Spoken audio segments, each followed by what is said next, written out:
we're going to test for volume for a bit. Can you hear me at the back? Okay, well, if you can't at any point, please just shout out for me to speak up. It's a bit difficult to judge from here. If you can find a seat at a table, but if not, you'll have to go around the edges. Well, welcome to this first session of What is Education? And I'll be talking for about half an hour to introduce that to you. We have, in the second part of tonight, 3 visions of what is education, an exercise that will involve your initial sense about education. And then for the final hour or so, we will break out into small tutorials with the tutors who are kindly here tonight to lead those discussions. There are a couple of business things I must cover. In the unlikely event of the fire alarm going off, you can see that there are fire exits to your, in this direction if you sit nearest that door, and there are also fire exits to this side. There is plenty of room to walk out of the building. Obviously, if there is a fire alarm, don't take your stuff with you, just leave. Hopefully that won't happen. Woo. So Lauren, I think we're off.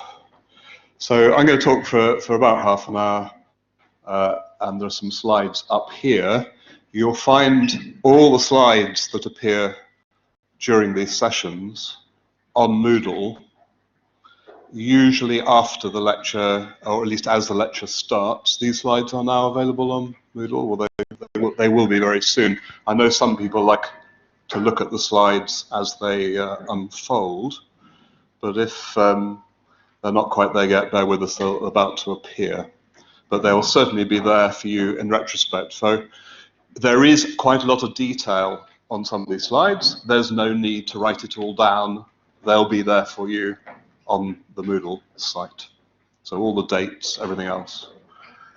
Right, we are the What is Education team, and this involves 3 of us at the moment. Beth, who is there, waving at us. This is Lauren, who's one of our great experts in what is education. And my name is Russell Smith. I'm the module leader. So we will now introduce the module to you.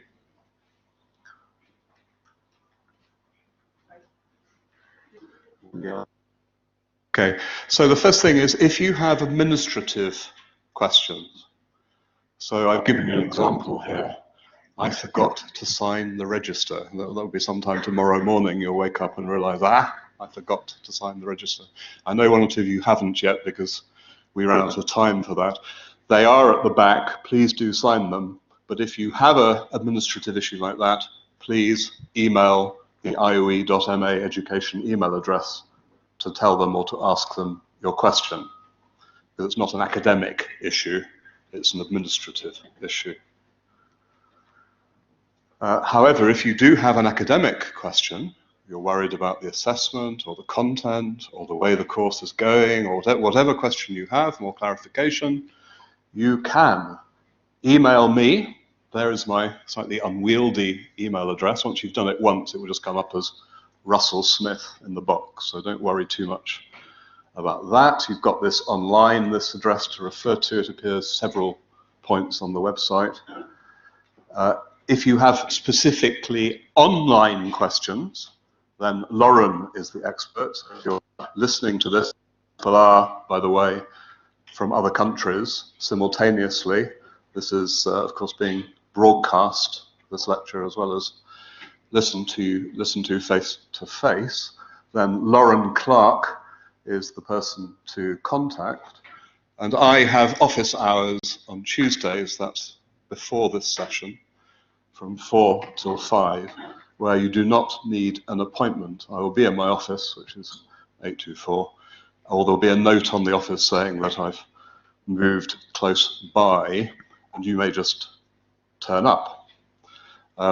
If you want to talk to me for sure, and you have to share that with other people, or you want to talk to me one-to-one for definite, you may want to email me for an appointment. So don't hesitate to do that if you have something you need to discuss.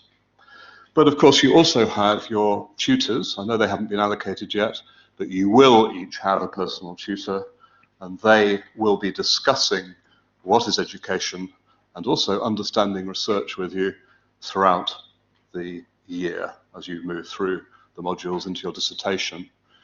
So please do make use of them. I can't be the tutor to everybody, obviously, on the course. I wanted to tell you a story that I was told, partly because I want to scare you. When I first came here, too many years ago to remember, to do an MA in education. I came here, strangely, to learn how to use computers better in economics teaching. I didn't learn anything about that, but I did learn quite a lot about education. I was allocated to a professor who told me this story. In Japan, there is a craft practice of pottery, the Mingei school. Pottery. Apologies if you're Japanese, my language, my pronunciation is useless. And learning to be a potter in this tradition, as you can see, this is an example of their output, a very beautiful pot, takes an apprenticeship of several years, up to about 7 years. What does this apprenticeship consist of? Well, for at least a year or two, sweeping the floor of the workshop of the master potters, and generally being ignored. And then at some point, being allowed to get your hands on the clay and produce your first pot. Having produced your pot, you take it to the master potter, who takes your pot ritually and smashes it on the floor. You go back to sweeping the floor. After several months or years, at some point, you present the potter with your pot, and they look at it, shrug their shoulders, and place it on the shelf. And then they carry on with their work. And that is the signal that you are now successfully apprenticing to be a master potter. Now, this may not be your model of education, but it is a model of education that works in a setting. And it, for me, involves two things that are worth pausing about. One is a word I use that is very unfashionable in English discussions of education. It is the word apprenticeship. The second is even less fashionable. It is the negation that was involved in that story. That is, this was not a setting in which you learnt by positive reassurance and self-protection. This was simply make it and see it broken, make it and see it broken until suddenly you could make it.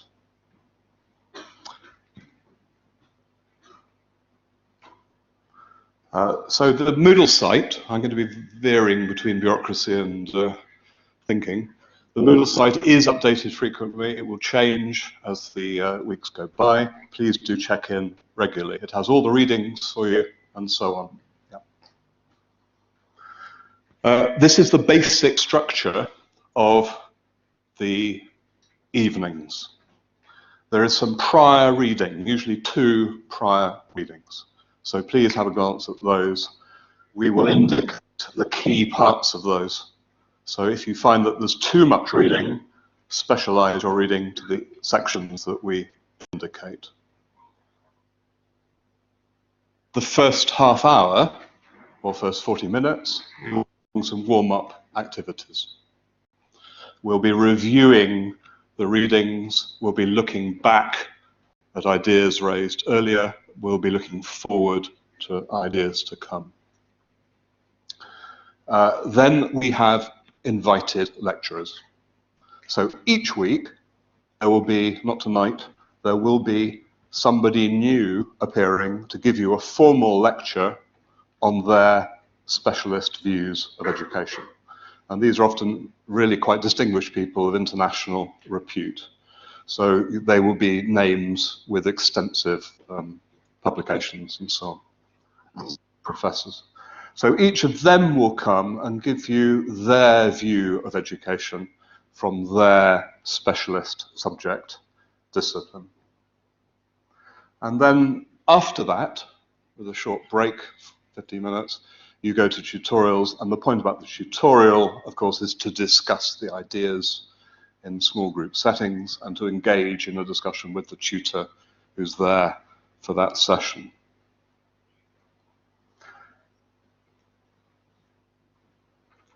So we have a module that asks, what is education? This is a really bad title for a module.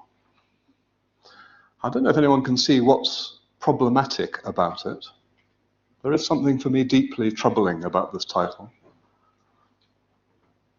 which is that it's suggesting that there is something it is. And I'm not sure that's true, but I may be an outlier here. Perhaps most people think there is, and we can find it. I'm more interested in thinking about whether it's something that fluctuates a lot and means multiple things in different circumstances. But there it is, that's the title, What is Education? I think you already know how it fits with the MA because you did induction, so I'm not going to bore you with repeating that stuff. It's a compulsory module, 30 units. You also do UR, Understanding Research, 30 units, and a dissertation for 60 units. So those are the core compulsory parts of the MA. Then you have your option modules. You have to think about your own learning strategies because you're all very different and each person has their own way of doing learning. Try different things. This is master's level course now. Confront ambiguity and difficulty. This really is all I would like to say to you. Do not expect it to be pre-packaged. Think about engaging with ideas that are difficult and complex and not settled. Usually the speakers, not all of them, but usually the speakers you'll hear will be trying to open up issues rather than close them down. They'll be trying to trouble you in that way so that you no longer are sure about where you stand. And then there is work to do by reading and thinking, and particularly by talking to others on the course, as students and tutors, you can begin to restabilize where you might be, hopefully somewhere else than you are now. How do we see education? Well, we're going to tell you a little bit about that in the second session. And for you to develop your ideas about education is a really quite long-term process. Right? So don't expect to come away tonight and suddenly know You won't have an epiphany. This is the beginning of a journey. And it could be quite a long journey. I know it's a cliche when you start teaching, but it really is. For me, when I first came here, I was introduced to reading. A, I could not understand a word of it, and B, it seemed to be really important. So for several weeks, I had no key to unlock why these readings were being suggested and what their significance was. Wisdom comes late in the day, as Hegel put it, a bit more elegantly than that. Right. So here is a possible image of what is education. So you've all been to school, and you've got in the middle of it, if you think about that, a set of practices to which you have personal experience. Some of you may be or have been teachers, but you've all been to school. And there are lots of different ways of interrogating those practices. And those ways are specialized ways. They've taken people a lot of time writing, thinking, critiquing, to come up with systematic ways of asking questions about the practices we call education. So, for example, we will have a philosopher. Judith Suissa will talk to you. She has a particular philosophy, academic philosophy, and she will be using that to interrogate educational practices. We have Professor Michael Young talking to you. He is a sociologist. What that means, he will explain. He sees educational practices very differently to Judith. So we might have a way of thinking about education that is sociological, and we might have a way of thinking about education that is philosophical, and they have a different language. So they may be complementary. They may give you, as it were, different perspectives that add up to something more than each one of them does. But they may also be antagonistic. That is, they may be fighting each other about the nature of education. Education is even more complex, because you will also hear from two other sociologists, for example, this term. You'll hear from me, for example. I better not name the other person, but there's another person coming who's way more distinguished than I am. And my views and those of Michael Young do not go together. They're like chalk and cheese. So occasionally, even within one of these ways of seeing, you're going to get multiple contestations. Now, I just mentioned two disciplines, but we've also got all sorts of other things. We could do this from the point of view of psychoanalysis or social psychology, or we could talk about alternative education, and we will. We can talk about the history of education, and we will. All different academic disciplines, and they all generate potentially complementary, but also potentially antagonistic points of view. So, next slide. There is my first image of education. It's a forest. And to start with, you won't know how to get out of it. It's actually a jungle, really. What do you do if you're stuck in a jungle and you have no way of knowing how to get out? You can't even see the sun. It's just a mass of different stuff with no paths, no directions. What do you do? Apart from panic and run around in circles. What might you do? Actually, has anyone got a strategy for what you might do? Hi. Shout. Follow, in fact, very interesting, because I was berated as a child for not following the water when I was lost on a moor, as it happens. I was too stupid to work out that water tends to go towards a particular direction, and actually downhill, which is even better. Another way would simply be to spin a bottle, take that direction as the one you're choosing, and not deviate from it. just go for it. But of course, spinning a bottle would be random and stupid. So you would want to take whatever signs you could, just a glimmer of light through that leaf or whatever. So my suggestion to you is you don't spin a bottle in the jungle of education studies. My suggestion to you is that you start doing a bit of reading. And some of this reading you can do quite superficially, because you can find out what you like, what resonates with you. So some reading I seem to have an allergic reaction to. I don't want to spend time on it. Goodbye. Throw it away. You can't read everything. In fact, you can only read a tiny part of what has been written, even within any one of those disciplines that we had earlier. Find perhaps one of the speakers this term who resonates with you. You say, yes, that's looking interesting. Read round that writer. Read a bit more of what they have written than they gave you for the compulsory readings. Specialize. Take a direction and make something of it. It's never too late in the first couple of weeks or months or first term at any rate to try more than one direction. But soon, by the time you get to your dissertation particularly, you will need to specialize. Okay, next one. So more bureaucracy. We meet every Tuesday, 5:30 to 8:30. Most sessions have these 3 sections, and there is reading to be done. Often the reading is contrasting. That is, somebody will say something and the second reading will be in conflict with it. Not always.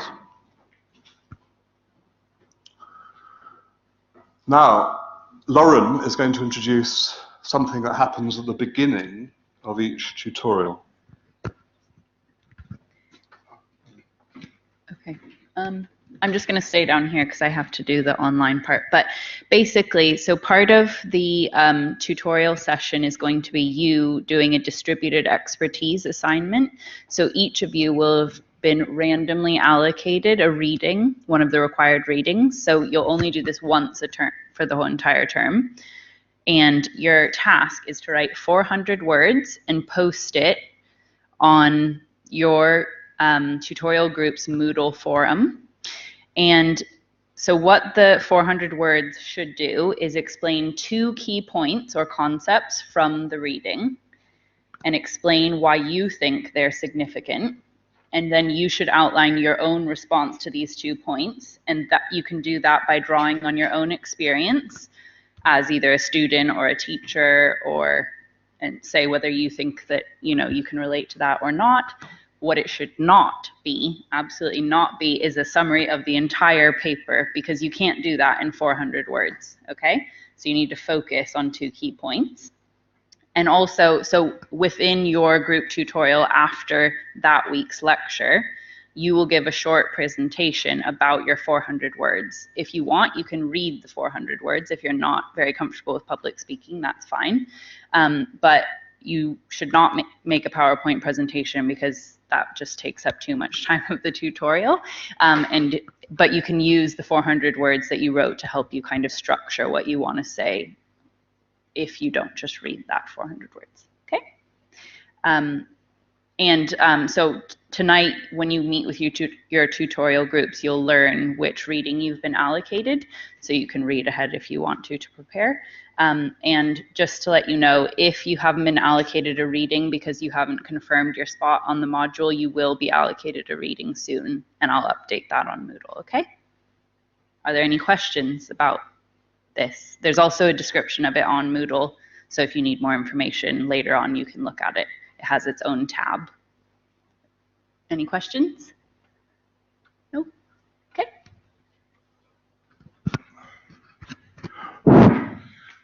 Okay, so that's really to get you involved with the tutorials. So each week, 2 of you in each tutor group will present a very brief couple of ideas from the reading to start the discussion. Nothing too much, and don't spend hours and hours on it. Just find a couple of ideas that interest you to kickstart a conversation. Right, now more bureaucracy. Here are some deadlines. So there are three main phases to the work that's assessed for this module. The first, which is quite early, probably the first piece of writing you'll do on the course, is what we've called the initial reflection. So this is for early November, as you can see the dates there. Now, it's only 1,000 words. And the good news is that it is not graded. It is not graded. So as long as the 1,000 words are yours, more about that in a minute, not somebody else's, as long as they are your words, it does not matter what the words are. And I do mean that because there's no grade. However, this is going to your tutor, who will then use that as an opportunity to discuss with you your first piece of writing.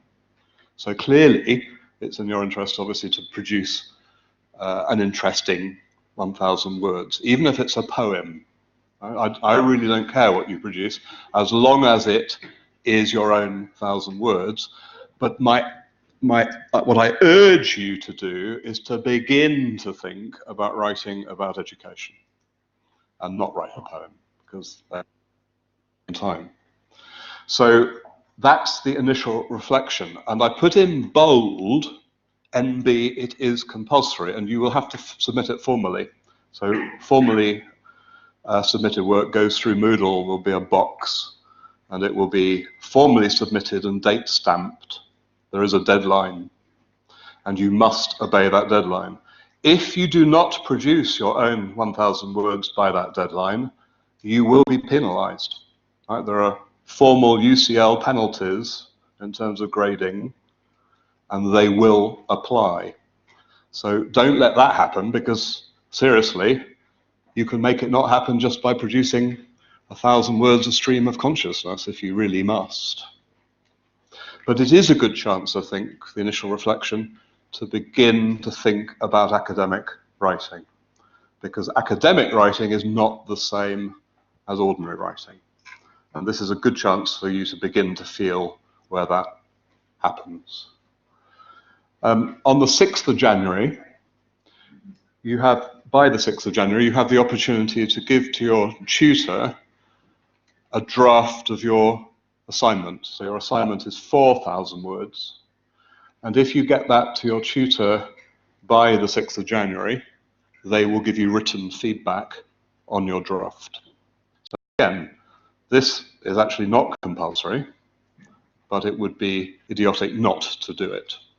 So the vast majority of students will produce, and I strongly urge you to produce a draft. Even if at that stage your ideas are not well formed, it's still well worth producing a draft. And then finally, the 24th of February is the deadline for the 4,000 word coursework. And that, again, that is formally submitted on Moodle. I've already got one question. Can you shout out? Yes, this might be like really specific, but there are myself and some others are doing the philosophy of education master's course, and we were told that the way the writing for this course is different to the way we would written in the rest of our work for the philosophy of education course. I was just wondering if that. Well, I think the answer to that is I don't see necessarily why it should be if you're choosing a philosophical topic, because if you're choosing a philosophical topic, you can produce a relatively philosophical essay about it. Well, this has to obviously be discussed with the tutor. So they will give you detailed feedback and discuss it with your tutor. And if you were my tutee and you said to me, I want to write a philosophically focused essay, that's fine. There are, however, some difference in the sense that what is education is taking an empirical object. So, yeah, so we've got an empirical object, which is schooling, practices of school, and we want to cast a regard on those practices, one of which might be philosophical. So it would be less appropriate, or it would be inappropriate, to produce I don't know, Plato's Republic or something, because that is an exercise in ideas. It does actually have something to say about practicalities, but it's not an interrogation of practice. So when you think about, for example, you might in philosophy think about things like social justice concept, and whether that can play out in the particular educational setting that you're interested in. And then you can certainly discuss the philosophy of that. But there's much more to say about that in due course. So, I mean, as always with questions, so it may not be that you're on the philosophy course, but actually, which is what are our expectations about writing here? And we've got sessions that are specific to what. Another question. Yes. Well, even 1 minute to midnight. Yes. Yes.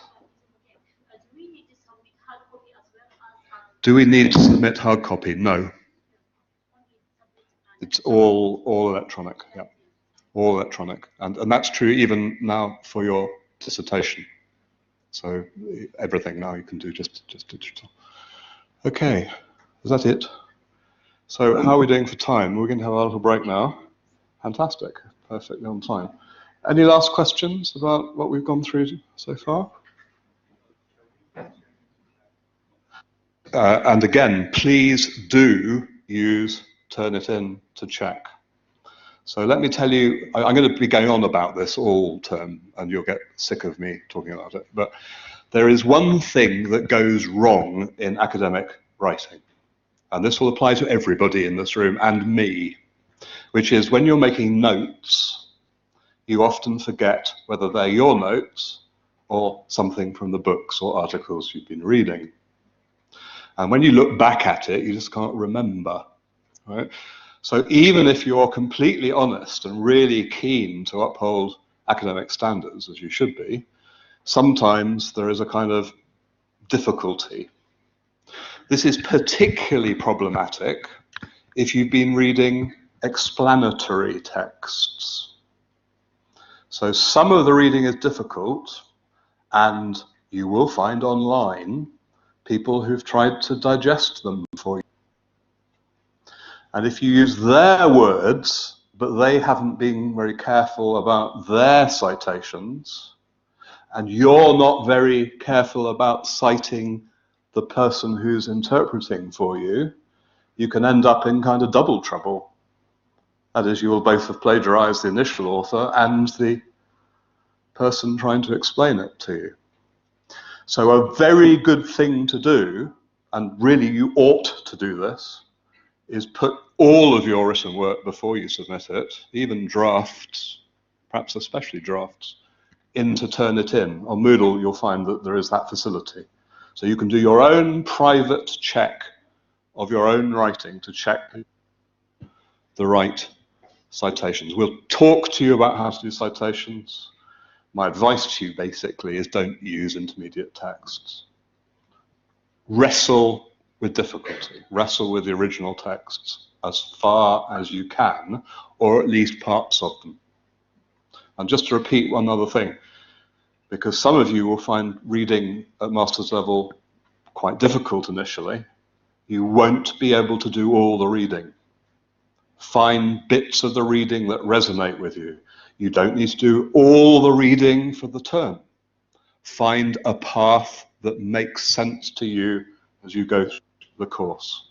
We'd like you to widen out your reading as far as you can, and when you've chosen to deepen your reading in that path, but don't worry about not being able to get to grips with everything.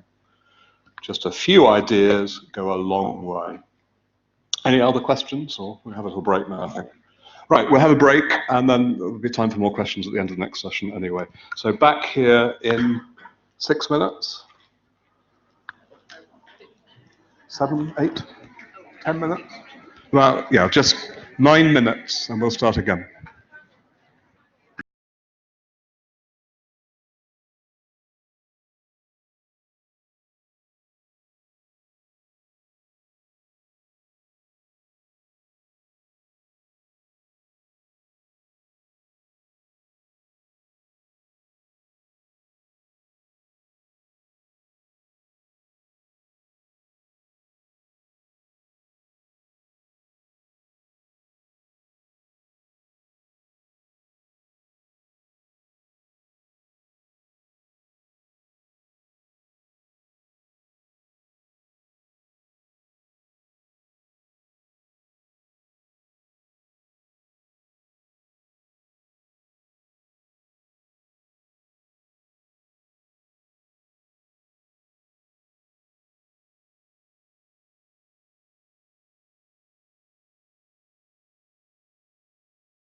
Okay, so just a very quick bit of housekeeping. Lots of you have been signing in, which is great. It's really important that you do sign in because it's a requirement of the course that you do attend. So if you're not here, you need to let Rebecca know, Rebecca Spencer, and send an email. Just thinking the registers are always going to be at the back when you come in at the beginning of the lecture. If you get here 5 minutes late and the lecture has started, or if when you get here there's a queue of people and you can't sign, do it in one of the breaks if that's okay, because it's quite disruptive to the lecturer if lots of people are at the back signing in. So just as a sort of a note there. And last thing is there are now some tutorial groups up on the back wall so that when you finish, you can check which tutorial group you're in and which room you go to for the tutorial session later. Okay? Good. So what we're going to do now is give you 3 visions of education. We're going to kick off with mine, and then we're going to hear from Lauren, and then we'll hear from Dima, and we each have very different views. And then we're going to ask you to do a brief exercise on your initial view of education.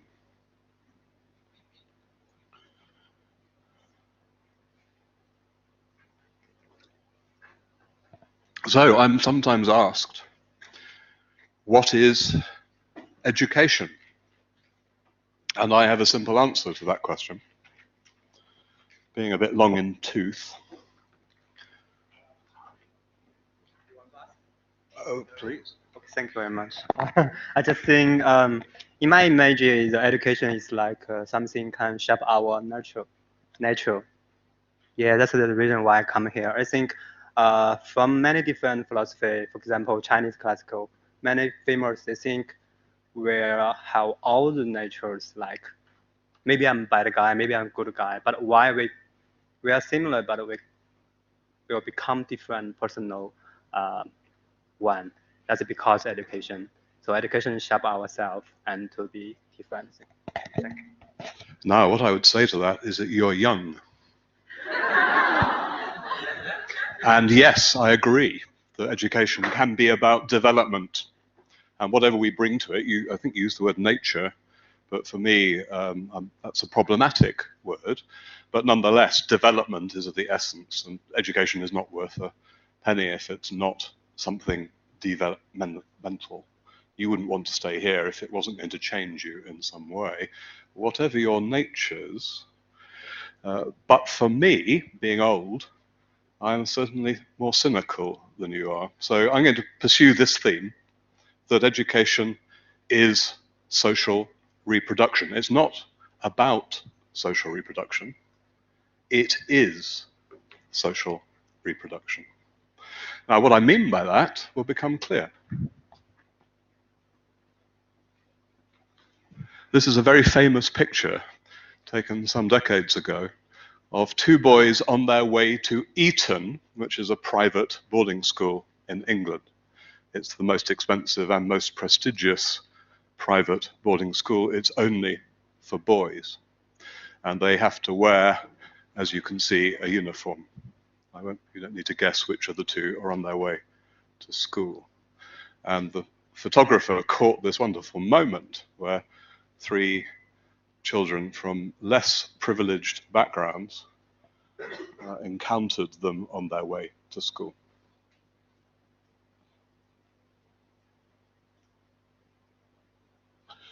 So I've got a word here, distribution. So for me, education that is social reproduction distributes position and, if you like, privilege.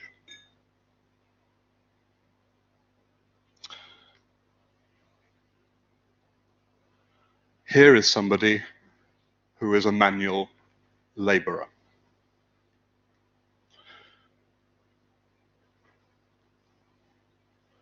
Here are 2 people who are not manual laborers.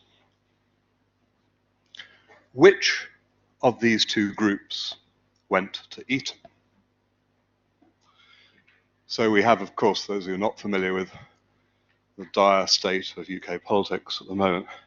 We have a previous Prime Minister on the right, David Cameron, who went to Eton, and we have the current Prime Minister, Boris Johnson, who also went to Eton. Distributes position. Education distributes position. Education distributes position.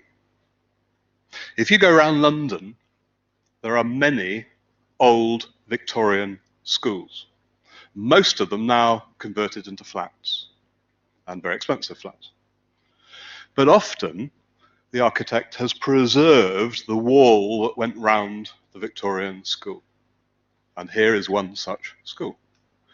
I'm sorry the slide's not that big, but on this slide you can see that this school, which would have been a primary school in London, had two entrances.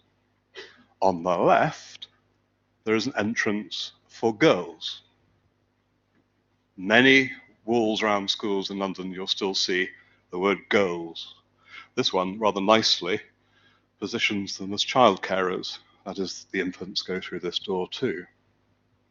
And on the right, boys. So if you're a boy, you go through the right-hand door, and if you are a girl or an infant, you go through the left-hand. Education distributes position.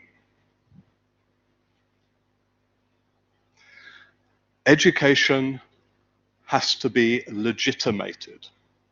That is, whatever we do, however we organize education, it has to have things that people say or can say that make it right, that it is as it is.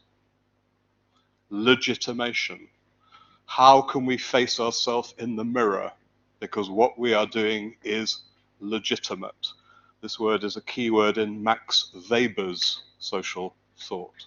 Weber, W-E-B-E-R. How do we find legitimation for what we do? So you had a very good idea of the legitimation of education, which was human development. I think much education is illegitimate because it does social reproduction. It distributes position and privilege on the basis of cultural arbitraries. That is, it takes something like, did your parents have wealth? And it translates that into your future wealth. It takes something like, you are designated female, and you will be positioned in various ways. For example, in relative silence in schools, as female. You may then end up with only female privileges. Whatever you take, be it social class, as with wealth, or gender, as with the doors, and a whole host of other things, education splits pupils accordingly, whatever is at hand.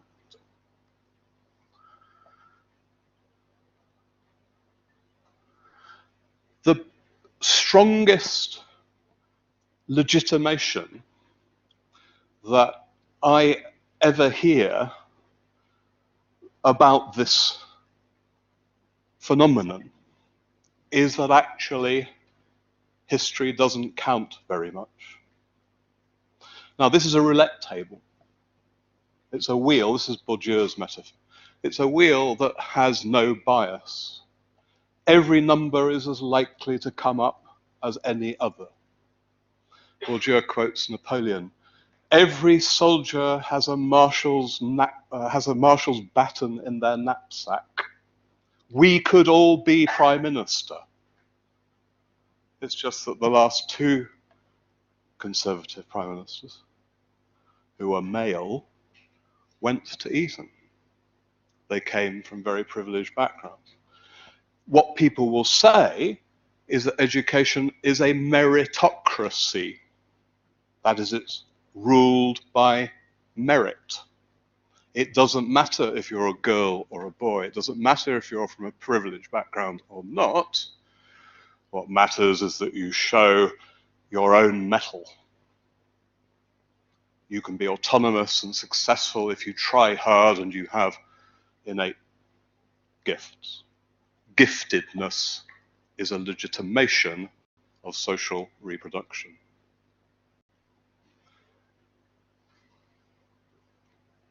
Here is a very strong device for legitimating social reproduction. Galton's normal distribution of intelligence. You can make a test and you can plot where people come on that test. You can then say the people with low IQs are somehow different in their developmental potential than people with very high IQs. Intelligence is one of the main ways in which social reproduction is legitimated. People will say the resources, for example, that private schools offer are well spent because the students at those schools have higher intelligence quotients. They are more gifted. They need more resources. Bizarre argument. Seems to be completely upside down if it was true in the first place, which it isn't in my experience of teaching in private schools. Control.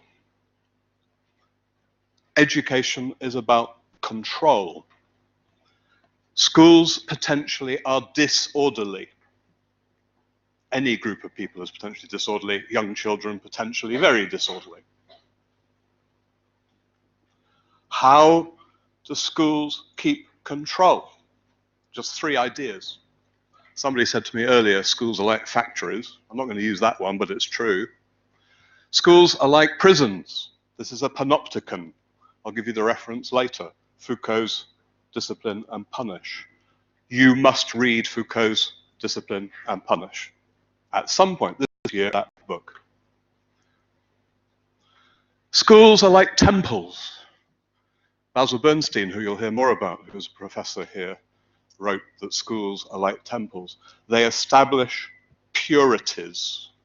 You know who you are by doing what you are told and observing the purities that the temple imposes on your behavior.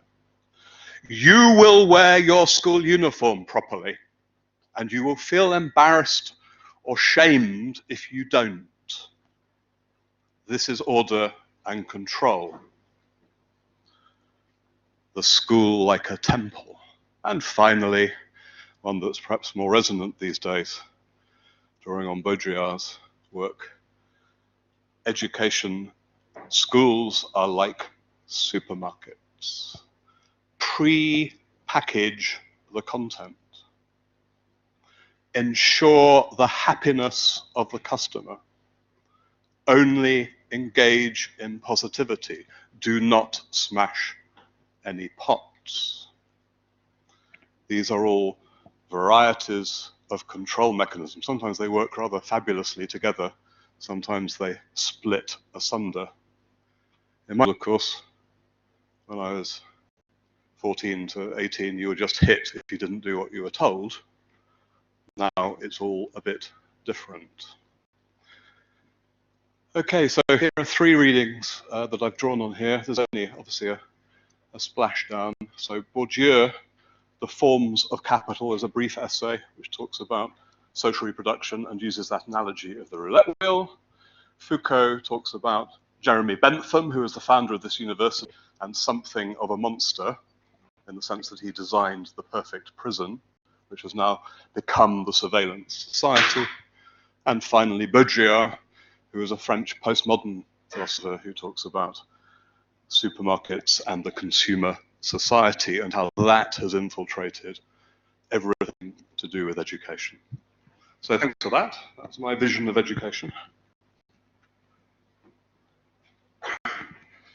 Oh, I have this one. Thanks. well, that's a bit hard to follow. Anyway, I'm going to tell you a bit about my image of education. So first, I'm going to show you a picture that I think represents what education looks like, but what it shouldn't look like. Oh, except the picture's not there. So the picture was a head with a little hole in the top, like a piggy bank, and someone is depositing in money, which is knowledge. And so this was an image of Freire's banking model of education. And basically, he was using that image to critique the way that education is sometimes portrayed as knowledge being very stable, and it's something that comes from the teacher and can be deposited into the mind of the child without it being changed or engaged with in any way. So that is kind of what I think education looks like right now, but what it shouldn't.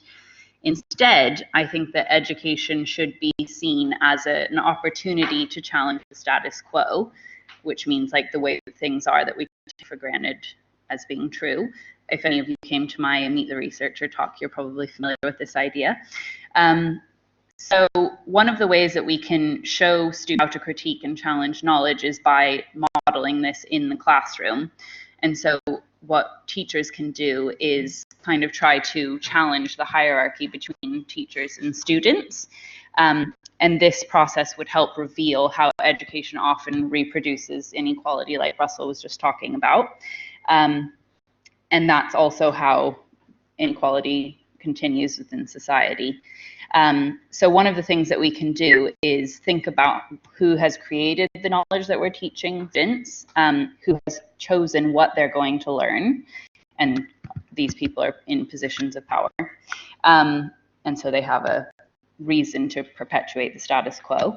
And then we can also challenge things we take for granted as being true or right, which is something Russell also touched on. Oh. Okay, so one picture did work. So something I want to do as a group is challenge the idea or the image of the school. And so looking at this picture, there are a couple of things that you can see right away. First of all, there's a fence around the school. And this might be seen as either a way to keep children in the school or to keep other people out of the school. But if we think about it as a way to keep children in the school, the kind of similarities between a school and a prison become more obvious. So what Russell was talking about with the panopticon. So first of all, students have to stay within the fence at all times during school hours. They also usually wear a uniform in this country anyway, like prisoners. They also have to follow rules like prisoners. A bell tells them when to go to class, when it's time to leave class, when they can eat their lunch. They have to follow rules or else they'll be punished like a prisoner.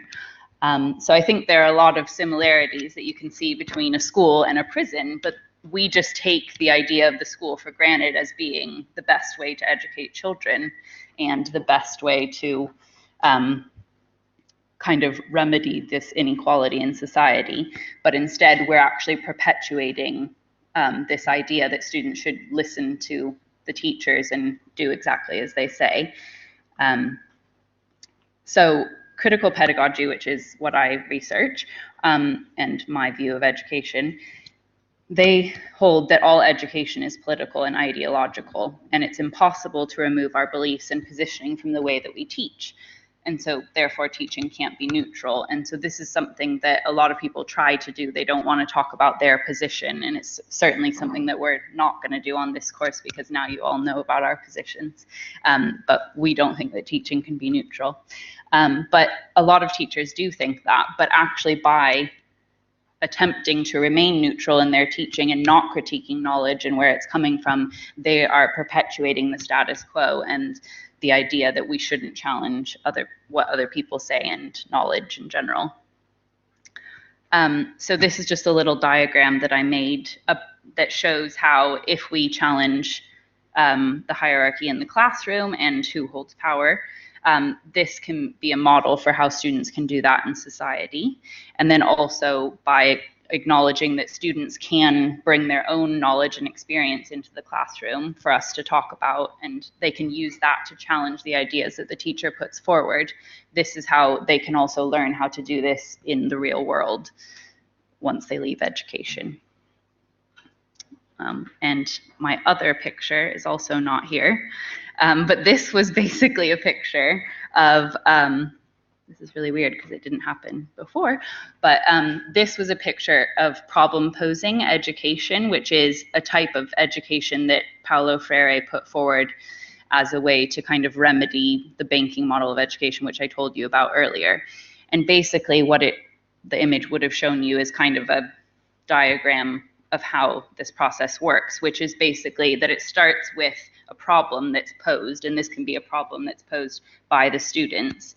And then they kind of explore the challenges that occur with this problem, and they expose them and talk about them and have a dialogue about them. And then within that, they see that they can actually act to change the problem, and then they think about ways to make changes. And this positions students as critical co-investigators with teachers, so they're involved in this process together. And especially in primary school or secondary school, teachers would still have more power than students, so the power dynamic isn't completely equal, and it isn't in this situation either. But it would become more equal because of dialogue and co-construction of understanding and meaning. So yeah, that's, sorry that my pictures didn't come out. You can see them if you download the PowerPoint. It just didn't work with Collaborate, so. Okay. Do you want to see your slides, or should I? Yeah, I will do that. I think I'm probably gonna stand up so that you can all see me. As you can see, I'm not very, very tall.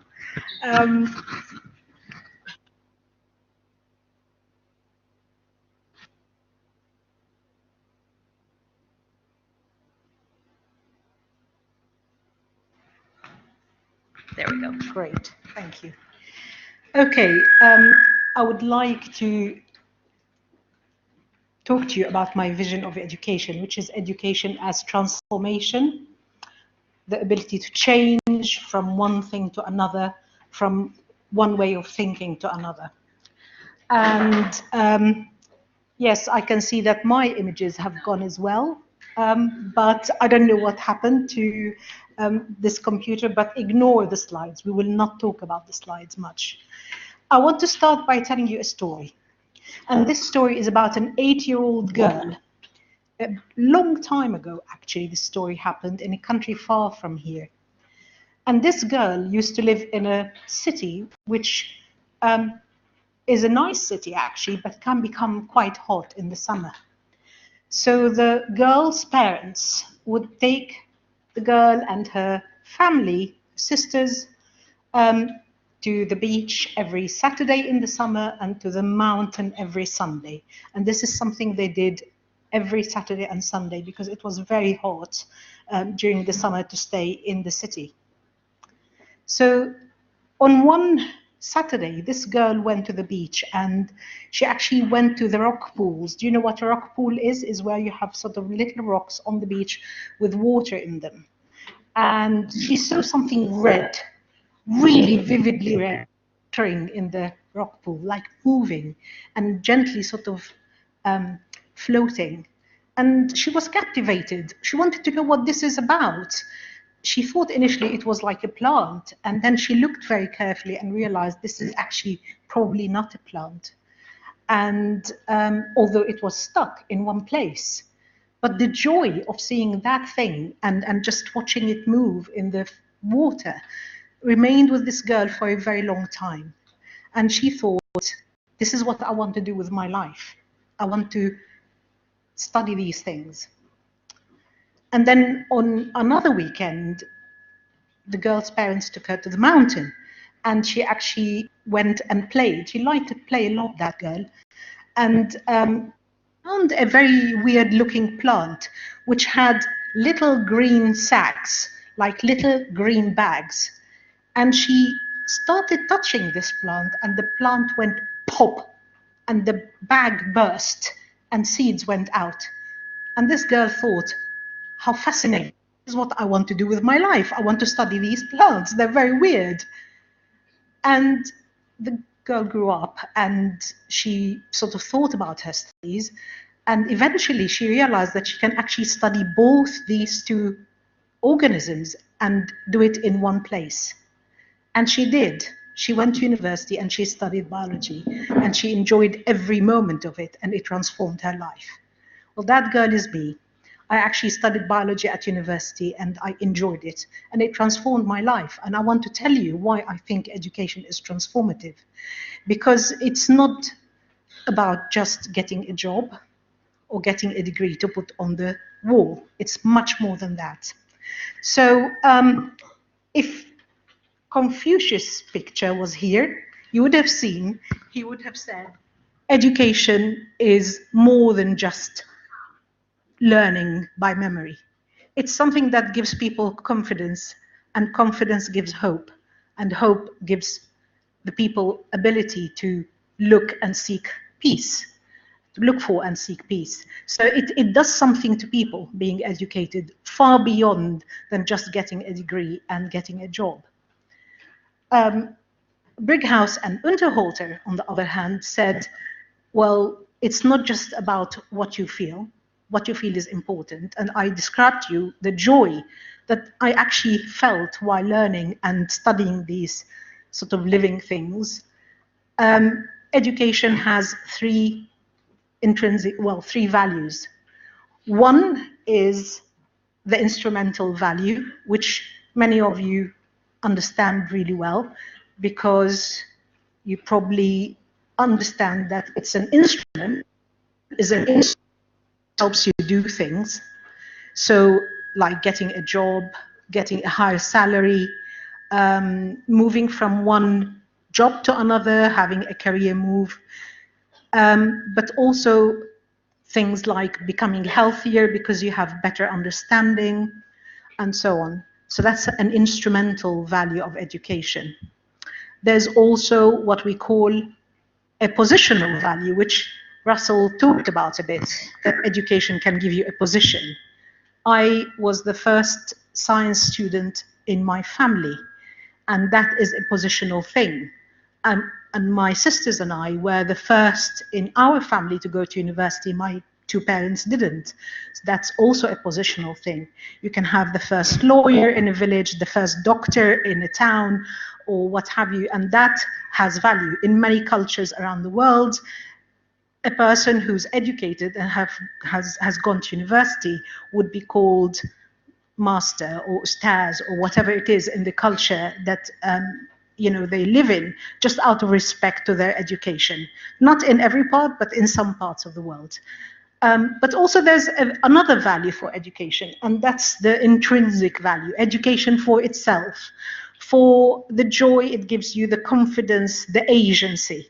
And by agency, I mean the ability to enact your own will, your own intent, by staring someone in the eye and arguing with them confidently, by sort of deciding you want to do something and then going and pursue it, whatever that thing is. So if education then has these three values, surely it can transform, change your life on these three different levels.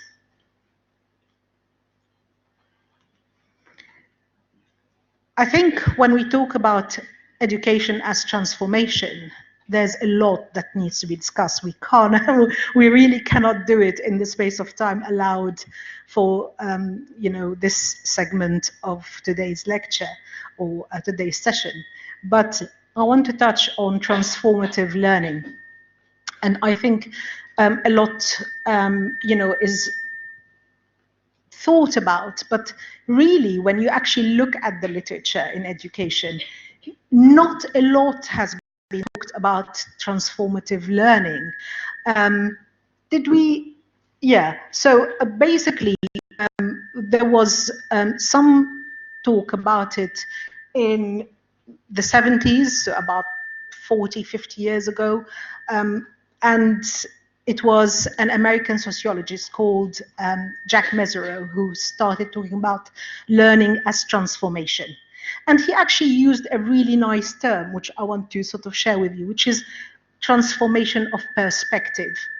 So your view of the world changes as a result of learning. So whatever you thought before actually becomes different. It becomes altered, and it is through that learning process that the change happens. And it could be because the pot has broken and you had to do it many times, or it could be that whatever you thought was the truth, quote unquote, became something, you know, you're not very sure about.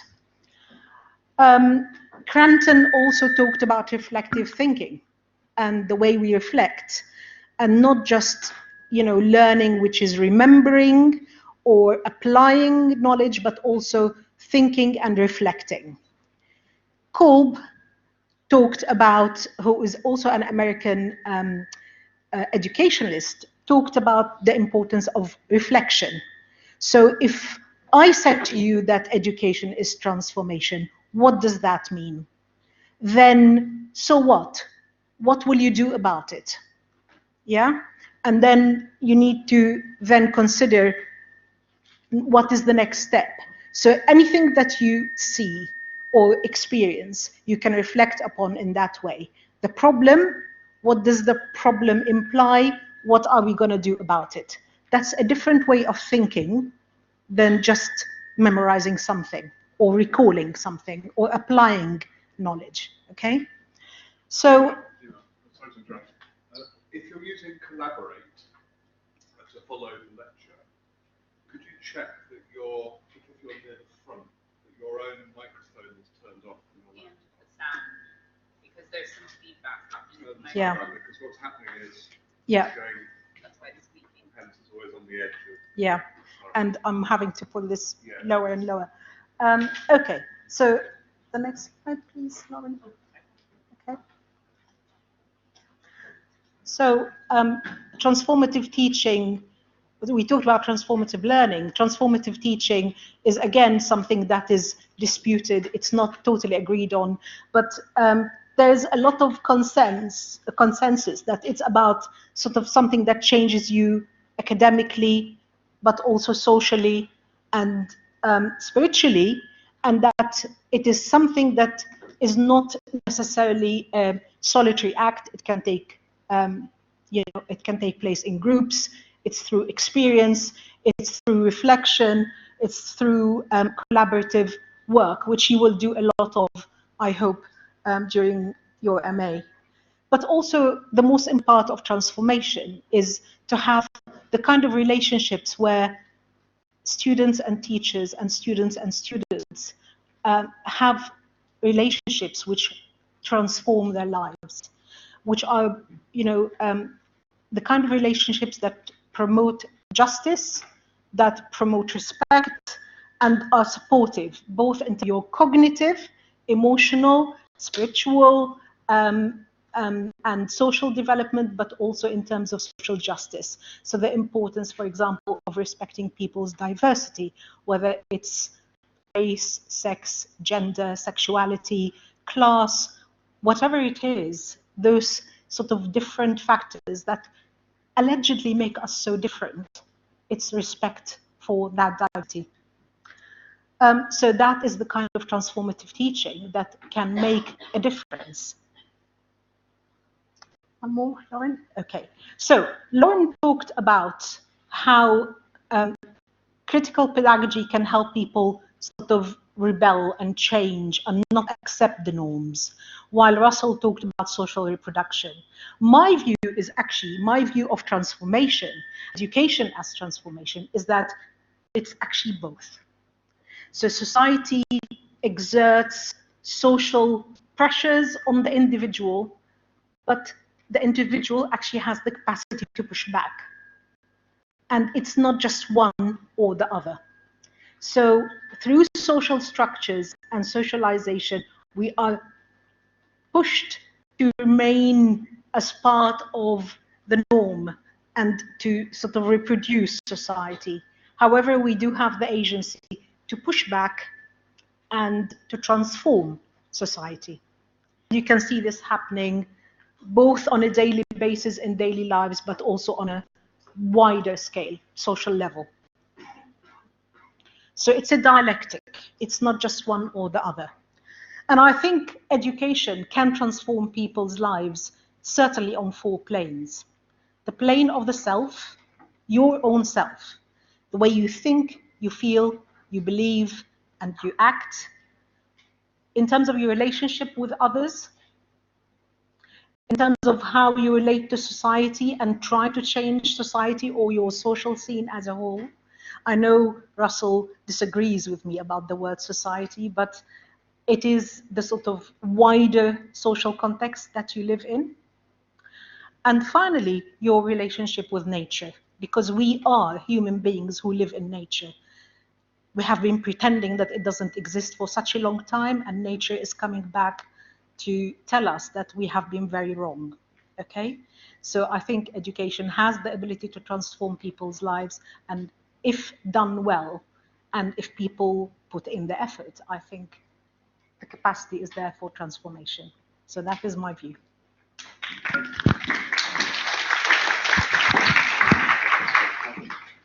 Oh, yeah. Right, we're going to do 2 things now. One is a very brief exercise, mainly technical, to get to you for future sessions.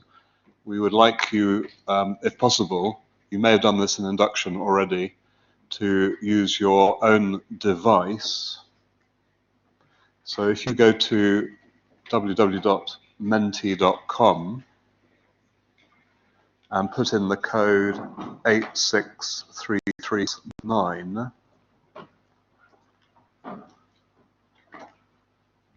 and then all we'd like you to do is put in 3 words. 3 words that come to mind when you hear the word education. So it's not a test, it is not assessed, just 3 words that come to mind when you hear the word education.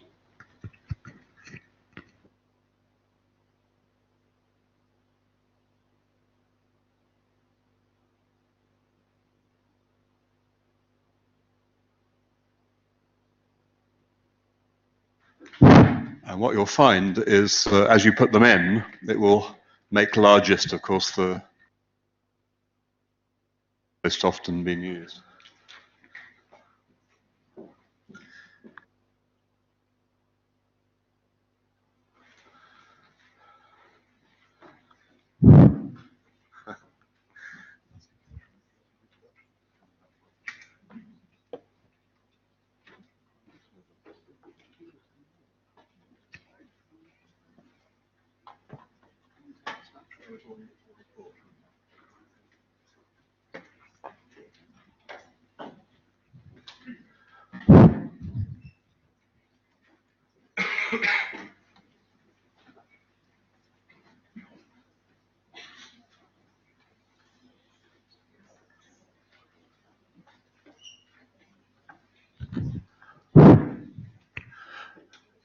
Excellent. Well, we'll let that run for a little bit longer, but you can see what the outcome of that is, and we will paste the image of it on Moodle later. I see that knowledge is a popular choice, and social reproduction is not, but there it is. Right, now the second exercise, by all means carry on putting it in. About 20 of you haven't yet registered your vote. You can actually vote more than once if you must, but there it is. The second exercise we'd like you to do, please, is you should have on the table now, each of you, a sheet of paper. Can you just put your hand up if you do not have the single sheet of paper? It's almost completely blank sheet of paper.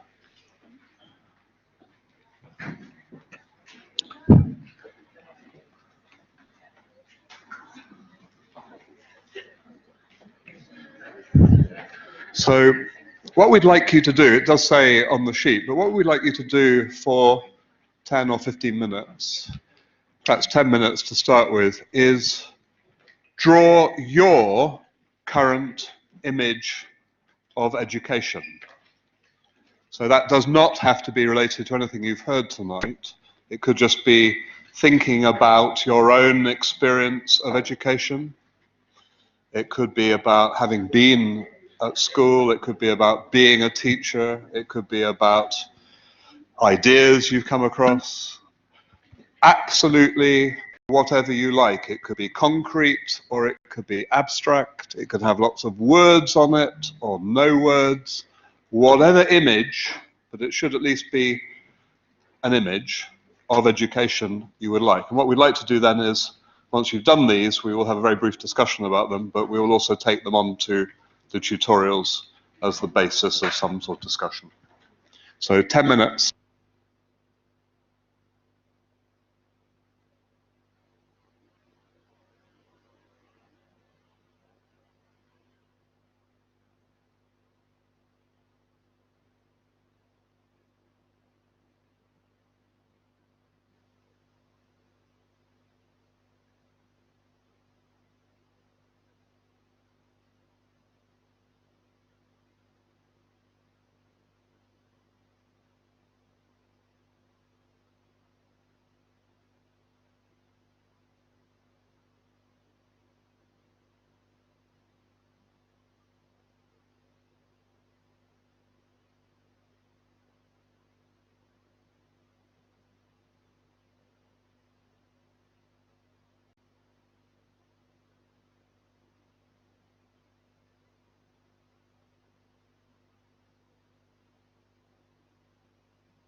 Excellent. Everyone's drawn something, and some of them are very intriguing indeed. So what we're going to do, because we have a little bit more admin to do with a few of you who have come into the module without being allocated to a tutor group, is the vast majority of you, if you haven't already, please check which tutor group you're going to, and your name is on one of those 7 sheets with a room associated with that. When I finish this, so go and check that when I finish. But if you are not on those sheets, so you can't find your name on those sheets, come to me, because if you signed up on this overflow sheet, you may be on those sheets, we found out. But if you are not on those sheets, come to me and I will give you a number from 1 to 7, which is the 7 tutor groups. All right. Now, these tutor groups don't start until past, so you do now have a proper 15-minute break. Of course, as soon as I say don't go to them, 10 people